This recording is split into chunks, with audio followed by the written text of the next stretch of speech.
operation हो रब की जात ही शफात करने को दावा नहीं करना चाहिए शफात रब की जात देगी या नासुर जीदी तो इसने तो बीवी चाचा मरी नीचे ने मेरे पेट है तगड़ा मरना है होता है आपका ऑपरेशन करना शफात ने ऑपरेशन वो मुझे करना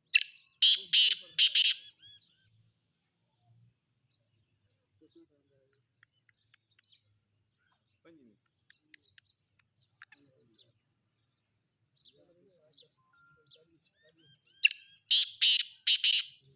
टाइम लगेगा 5 मिनट अब सडनली ऑपरेशन करा तो अपने परहेज सही की थी बिल्कुल ठीक ऐसी परहेज ना कर सके साथ हो जा फर्क जो मैं बताया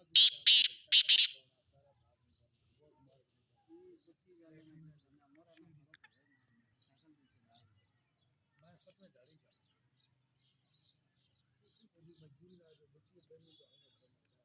रास्ता लेना है लेकिन मजबूरी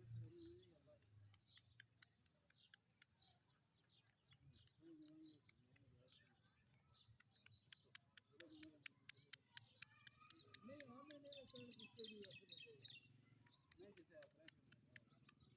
ऑपरेशन में तो मैं वगैरह तो बैठे